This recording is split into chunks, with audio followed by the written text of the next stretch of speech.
Hello everyone, I'm Coach Ed Guelas from Novaliches, Quezon City. I'm presently working here in Taiwan as caretaker under teacher coach Genevieve Amahido. So in this video, ibabahagi ko po sa inyo kung ano ang natutuhan ko sa kahalagahan ng pagkakaroon ng extra income or business.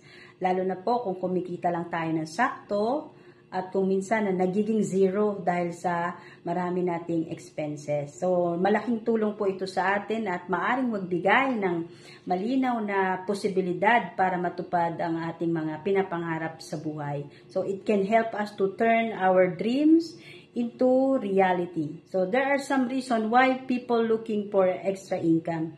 Ang pagsuporta po natin sa ating pamilya ang pinakamalaking bahagi ng ating pinagkakagastusan. Especially sa ating po mga Pilipino na meron po tayong tinatawag na extended family where a part of Filipino culture where we can provide not just emotional, moral, social support or even financial support. So never ending helping each family member kasama na yung mga kamag-anak. So, matik na po yan. At ganun din yung ating day-to-day expenses, ang ating pagkain, pamasahe, bayad sa mga taxes, sa mga bills, yan. Kung meron po tayong mga anak na pinag-aaral, mga emergency, maintenance, and medical expenses. So, ganun din po yung lifestyle upgrade. Dito po pumapasok yung mga personal wants. So, if you want to buy something for yourself, gusto mong mag-gym, gusto mong mag-travel, gusto mong bumili ng bagong gadget, ayan, na kung minsan nakikisabay pa sa mga gastusin natin.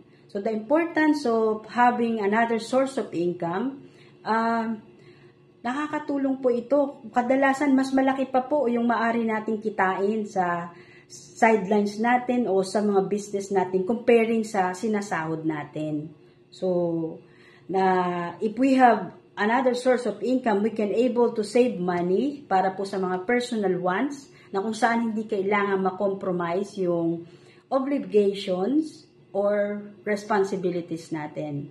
So, napakainam po na sa maagang panahon, magkaroon po ng mindset ang bawat isa na magkaroon ng another source of income or pasukin, aralin ang pagbibusiness. Sa totoo lang, hindi naman po napakahirap para makapasok sa business. Hindi po ito nangangailangan ng malaking mataas o malaking kwalifikasyon.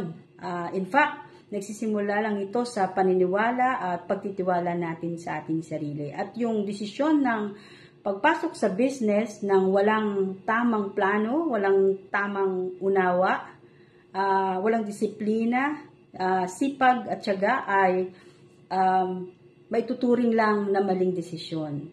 But then, hindi po tayo dapat mawalan ng pag-asa. Keep on trying. Never stop allowing ourselves to expand, to grow, and never stop trying. Ayan. Subok lang ng subok.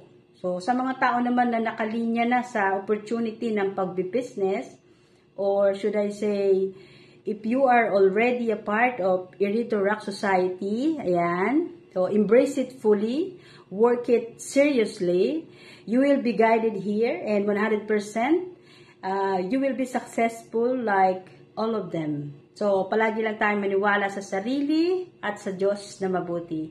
Again, I'm Coach Ed Guelas. Maraming salamat po, and to God be the highest glory. Bye everyone!